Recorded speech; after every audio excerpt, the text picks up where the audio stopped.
The day after Damascus is occupied, what will happen in Syria? We have three scenarios. The first scenario is that America and Iran make peace. The day after, Damascus will be occupied. The presence of Bashar al-Assad in power is temporary. They let him rule Damascus to cut the supply line between the Iranian-Iraqi Shiite bloc and the Shiite power in Lebanon. Once American and Israeli operations are over, their need for Bashar al-Assad will be over. Consequently, Bashar al-Assad will be ousted. This is very clear. That is the first possibility. The second possibility is that World War III breaks out. In that case, they will need Bashar al-Assad. He has combat experience. He would be militarily responsible for the Levant to prevent the Chinese army from reaching Cyprus. Meaning Turkey, Syria, and Israel would act as a military barrier or wall against the Chinese army's advance to reach the Mediterranean. The third scenario is uniting Turkey and Syria into one state. This is what I prefer. Turkey has a small area and a small population. Syria is the same, meaning Syria is not a state. To be a state, it must have an area of 5 million and a population of 200 million. Therefore, Syria and Turkey must be united. I suggest the new state be named the Ottoman Republic. Syrians are descendants of the Umayyads, and in history books, they are called the Ottomans. And Turkey, they are also descendants of the Ottomans, you see. But America, Israel, Europe, China, and Russia will prevent Turkey and Syria from doing that, meaning the union of two Muslim countries is forbidden. To this day, the union of Turkey with northern Cyprus is forbidden. Yemen united, and they partitioned it. Sudan, they partitioned it. Somalia, they partitioned it into 5 mini-states. Indonesia, they partitioned it. Iraq, they partitioned it. This requires a strong figure like Erdogan, who exploits international wars so he can unite Syria and Turkey. I say this while I am alive. I might be dead tomorrow. So I say to the Muslim Syrian people, since the fall of the Ottoman Empire, Syria has been an open land. They partitioned the Levant province into 6 mini-states. That resulted in France occupying it. They drove out France, and the Freemasons entered. They got rid of the Freemasons, and the Nusayri Shiites came with Iran and Russia. Syria is an empty region. So someone must fill this region.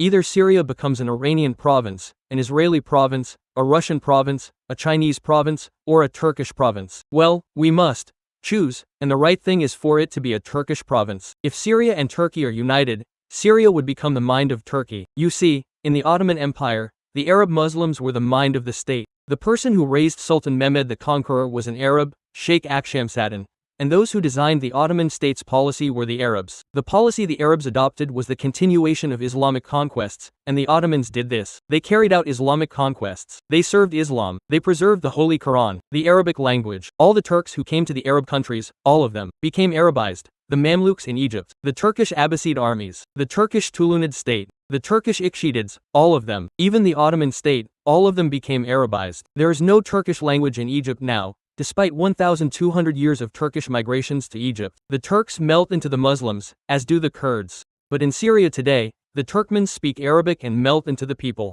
However, did the Christians melt into the Syrian or Egyptian people? No. Did the Shiites melt into the Syrian people? Whether they are Shiites, Druze, Alawites, or otherwise, they did not melt. So we must understand that this wall of nationalism, this is Turkish, this is Arab, this is Kurdish, this is a fake wall and it must be removed. The Arabs who went to Istanbul during the Ottoman Empire, where are they now? They spoke the Turkish language and merged with the Turkish Muslims. The regions in Turkey, in southern Turkey that speak the Arabic language, who do they support now? The party of Turkish President Erdogan. Did they say Arab nationalism is good? A Sunni Muslim never advocates for nationalism at all. We learned about Arab nationalism from the Shiites and the Christians.